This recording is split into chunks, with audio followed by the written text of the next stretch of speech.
Ukraine obliterates Russia's biggest tank factory in $3.60 billion midnight drone Blitz. Today, Ukraine delivers one of the most consequential precision strikes of the war, collapsing Russia's largest tank manufacturing center and inflicting an estimated $3.6 billion in combined industrial, equipment, and infrastructure losses. What had stood for decades as the backbone of Russian armored production, its presses, substations, assembly lines, and storage yards, was turned within minutes into a dark, burning ruin.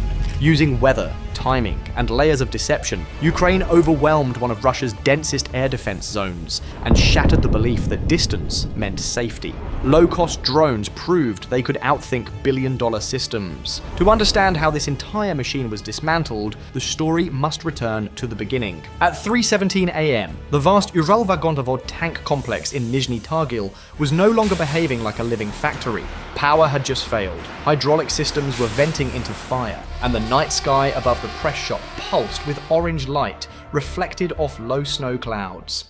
Inside, workers stood in sudden darkness, surrounded by the echo of distant detonations. Outside, rows of T-90 hulls were slowly disappearing behind walls of flame and smoke. Yet this scene of apparent chaos was the final step in a carefully sequenced operation that had begun almost half a day earlier, near the Sumy border, with a launch that seemed routine. 14 hours before the lights failed, 48 Ukrainian drones, retrofitted with external conformal fuel tanks, took to the winter sky. This modification extended their operational range to nearly 1,250 miles, allowing strikes deep into the Russian rear, including targets in the Urals.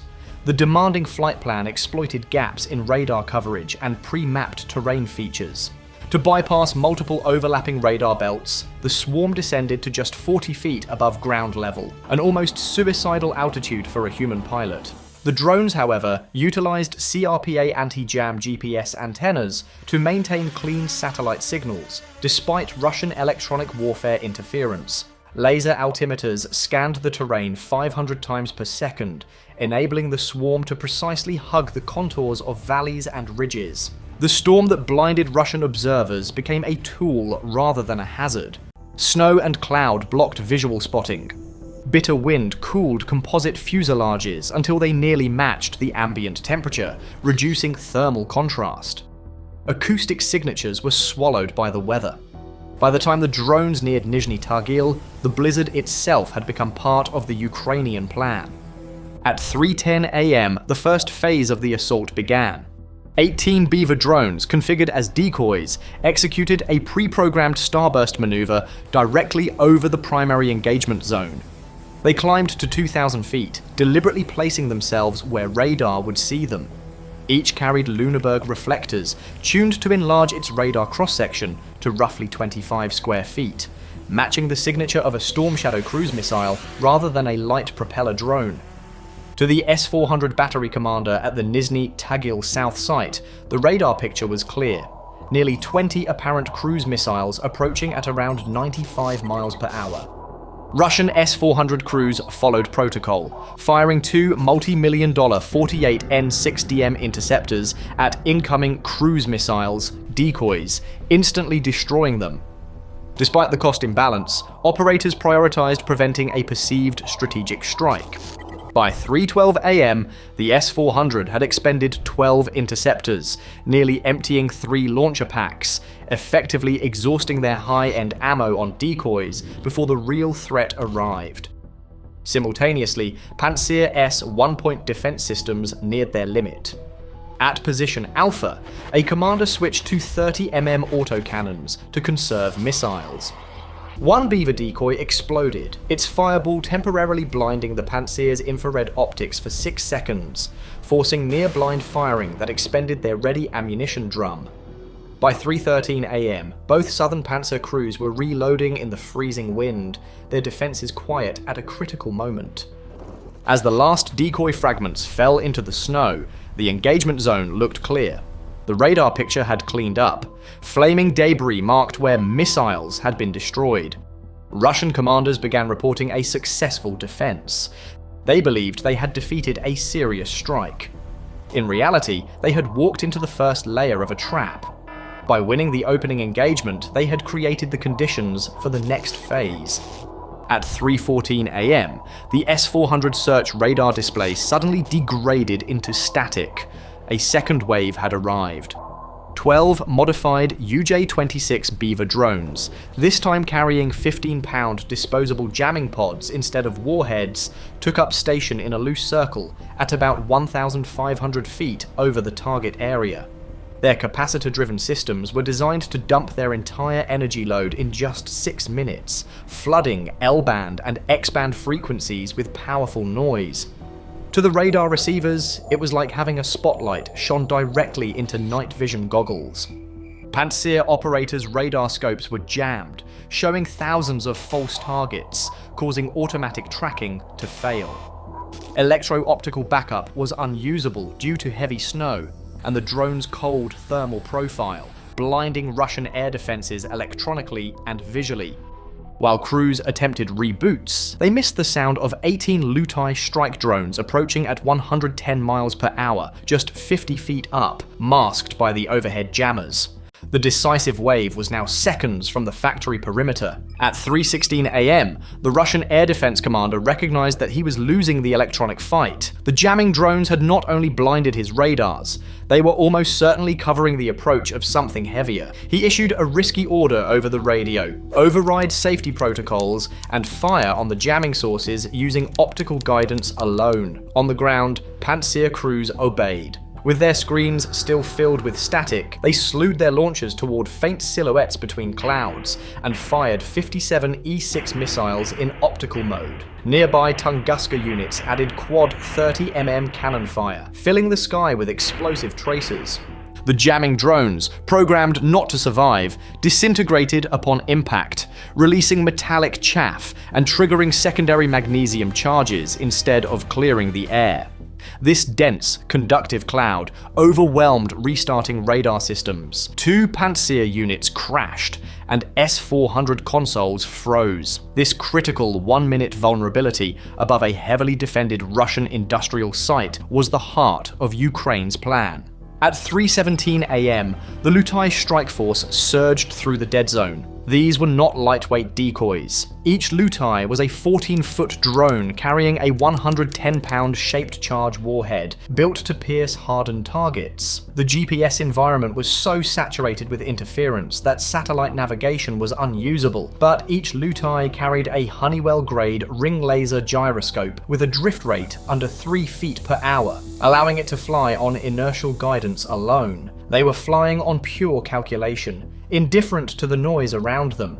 The drone swarm divided into 3 elements. Team Alpha, 4 drones, targeted the 500 kilovolt substation powering the complex. Team Bravo, 4 drones, headed for the press shop, which housed the 25,000-ton hydraulic presses used for T-90 turret rings. Team Charlie, 10 drones, flew low towards the outdoor yard, where finished T-90 hulls were stored. Team Alpha struck first. A lead drone hit the main transformer, its shaped charge piercing the casing and igniting the insulating oil, causing a massive electrical arc. Lights and systems across the Uralvagonzavod complex immediately failed, silencing the factory responsible for Russia's modern armor program. The press shop went dark and silent as machinery stopped mid-cycle, followed only by distant sounds and wind. Team Bravo struck first. A Lutai drone hit Press 1's hydraulic cylinder, its copper jet igniting the atomized fluid into a fuel air bomb that blew doors off hinges. 2 more drones targeted Press 2 and structural supports, causing the steel columns to warp under the intense heat of the growing fireball. Meanwhile, in the yard, Team Charlie methodically struck T-90 hulls through open hatches and engine compartments. The resulting explosions, burning diesel, and melting rubber turned the storage area into a continuous sheet of flame, its light reflecting on the snow. The destruction extending across the substation, press shop, and storage yard represented the core of Russia's armored production pipeline.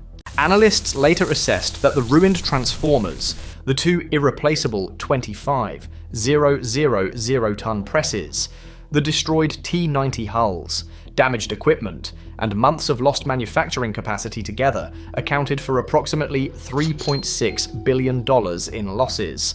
By the time the S-400 and Pantsir systems completed their reboot cycles, the key targets were already burning or physically destroyed.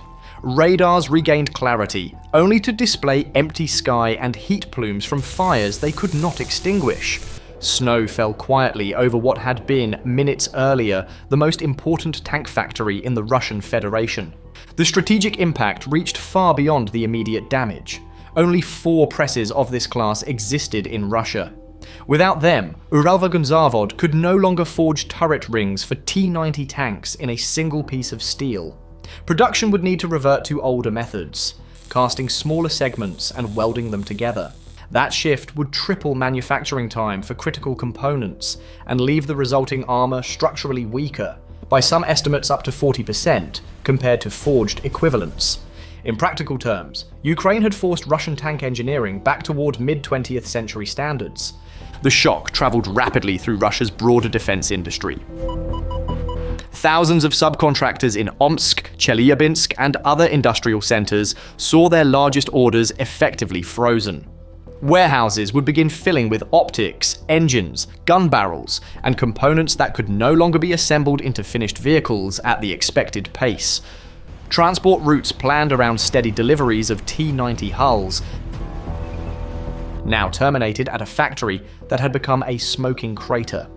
Supply chains began to seize under what economists call the bullwhip effect, a disruption at one critical node sending amplified waves of delay and confusion down every connected line.